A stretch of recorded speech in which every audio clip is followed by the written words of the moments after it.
epidermal electronics, as they're called, attach to the skin in the same way you would attach a temporary tattoo. Our thought was that if you could convert the electronics from the rigid, boxy form that it exists today into a format that looks like the skin in terms of mechanical properties, shape, stretchability, toughness, then you could almost make like a second skin that would laminate on the surface of the biological skin in a completely seamless, integrated fashion that would be essentially invisible to the user, but able to deliver all of this kind of new functionality through the skin.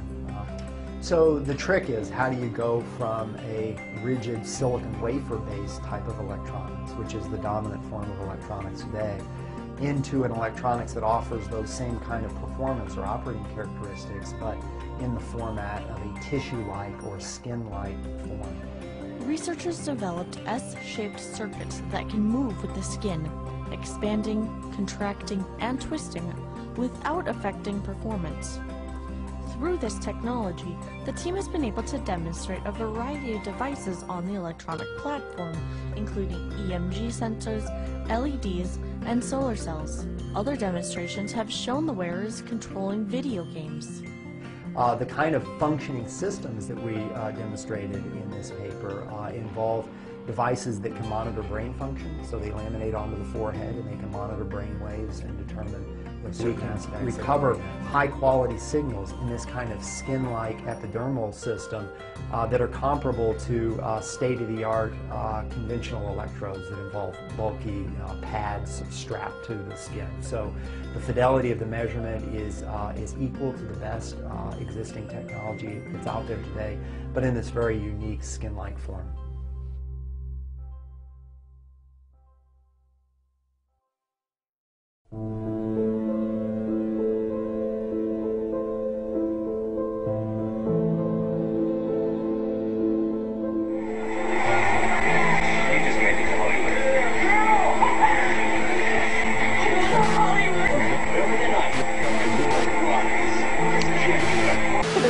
ID Act, a post-9/11 plan to improve security rules for driver's licenses. Finally, details were unveiled Friday, and it's going to mean big changes in the way we get and renew our most common form of ID. One by one, second graders at the Bonita Country Day School flashed their best smiles, not for school pictures, but for an ID card that hopefully will never get used.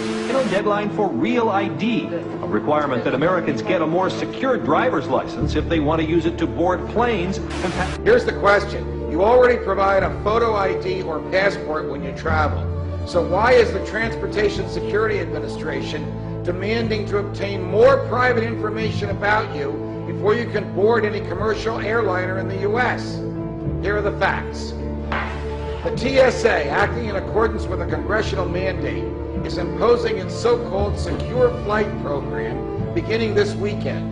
The program will require most people on domestic flights to provide their dates of birth and their gender as a part of this new screening process. The microchip, the size of a grain of rice, is injected under the skin and gives off a low-frequency radio wave. A scanner reads each chip's identification number. The next step, say researchers, is developing an implantable chip with a global positioning system to track people miles away. The state has not at least begun the process of implementing this by May 2008, then the driver's license from that state will no longer be accepted for federal identification purposes. And that's going to be inconvenient for people from that state. Now, many of them may use other IDs. They may use their passport or a federal pass card or some other document. But for those who want to use their driver's license to get on airplanes, they're going to have an incentive to make sure their state at least begins the process of working with us to meet this congressional mandate. That's a pretty heavy hammer. The government will make it seem as though the airlines and eventually the railroads and soon the toll takers on highways and city bus drivers and gas station attendants as well all want this information. Don't believe it.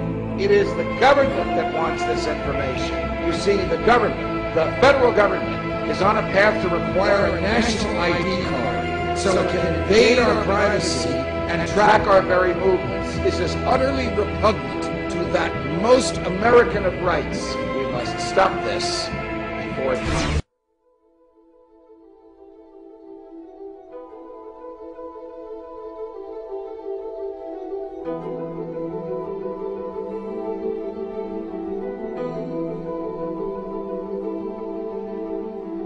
For the last several years, Homeland Security has been working desperately on the prime focus of creating an immense variety of identification devices to gather every individual's personal information. In the year 2006, the U.S. House of Representatives approved legislation with U.S. visit to pass the H.R. 1148 database bill to enforce citizens to comply with the inception of divulging their entire individual identity to Homeland Security. A perfect example to support this fact is the vast majority of kids in schools who have to finger scan themselves just to grab a bite at the cafeteria to adults who are just trying to have a good time at some nightclub. This new method of identification technology was intended to create the illusion of safety and security for you and your children. And although a very low percentage of this may be true, what you need to grasp is that the real purpose for this new approach on the so-called identity protection is to get society comfortable enough to accept this violation of personal information, kind of like in the same way you would care less if you saw someone smoking a cigarette. Now, there are 3 steps on how all this is going to plan out. And the first step is biometrics. This technology is now being used in real time. Basically, how biometrics works is that it records all of your physical characteristics, such as the anatomy of your facial structure, fingerprints, the iris of your eyes, to the behavioral characteristics of your voice, the amount of times your eyes blink, to the dialect of how you speak. Once all of these physical traits are stored inside the biometric system, all of your physical information is then slingshot right back to the Department of Homeland Security. From this point, every individual who has accepted this method of identification is now locked inside a monitor control grid in which records your every transaction, thus inhibiting the right of privacy and personal discretion. This is all being done by the ones in the shadows of key positions and places of authority. So now that you have the basic concept of how this new age of technology is being used against the people, let us further comprehend why this process is being ushered to society in the first place. The government taking a big new step, looking to build a huge database of people's physical characteristics. It's called biometrics.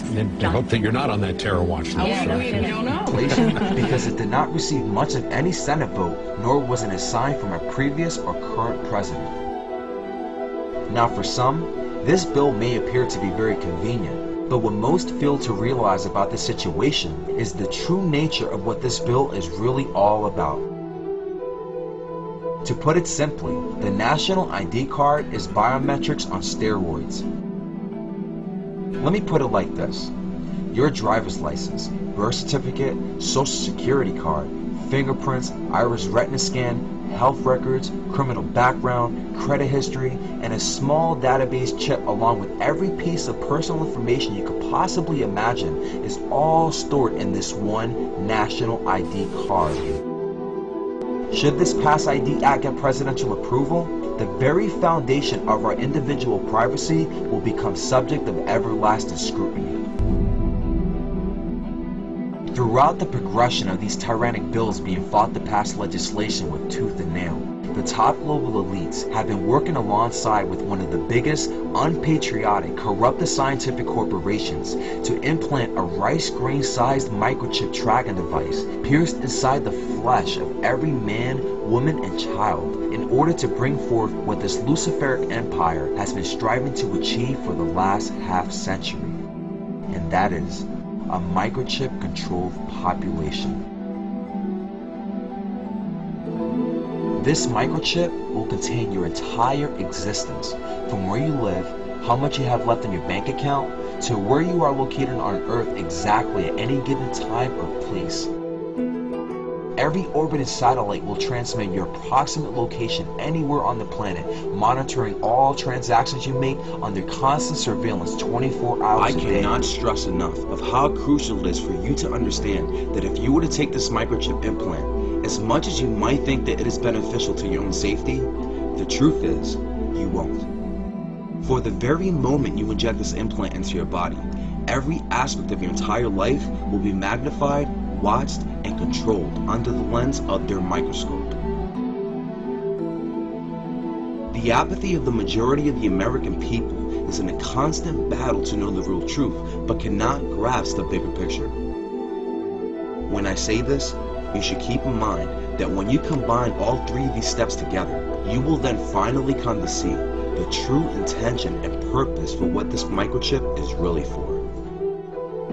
This design is to adapt into society and to strip man from all physical currency, give rise to those who control in the shadows, and when the time is right, create a cashless society.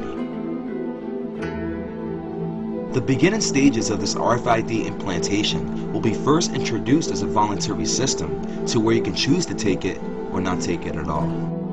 But it's just a matter of time before this freedom of choice is no longer an option and will become mandatory by law. The parallels in this case bring us to the two most obvious yet disturbing signs in the situation that prove why this problem was foretold thousands of years ago and how it relates to the modern day consequences we would face should we refuse to comply with our malignant government. How so? For whosoever were to take this microchip and shortly after decide to not conform with the government, after realizing the true nature of this tracker module, will just end up having the Verichip turned off. From this point, every person who embodies this disabled microchip will by law become strictly prohibited to sell or purchase any source of food, clothes, shelter, medical treatment, and I mean anything, simply because your entire identity will no longer remain active in a database system. Now, where do we find the parallels in comparison to this agenda? In the very last book of the New Testament. And he causeth all, both small and great, rich and poor, free and bond, to receive a mark in the right hand or in the foreheads, and that no man might buy or sell unless he had the mark, or the name of the beast, or the number of his name. This calls for wisdom. Let him that hath understanding count the number of the beast, for it is the number of a man, and his number is 666.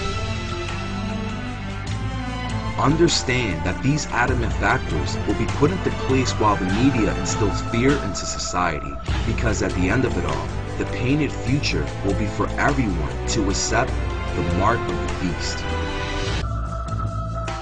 Since you still have the narrowest window of opportunity to actually learn this vital information in accordance with the limited amount of truthful, credible sources exposing this knowledge, time is of essence for you to finally understand why you must not believe the countless falsified reasons to accept implanting this microchip into your body. This tyrannic plot is by far probably the most self-deluded enslaving philosophy that the ruling class elite have adopted. But be that as it may, as surreal this information may appeal, the Illuminati have planned this long before technology ever actually came into existence. And I only use this analogy to simplify how luciferic this agenda has been for the last several centuries. So in turn, after observing all of these documented facts in the greatest scope of detail from all possible vantage points, know this. Whether you are a Democrat, Republican, rich, poor, overweight, skinny, tall, short, or any of those things, understand that love, unity, and freedom has long since always been the primary enemy to obliterate completely.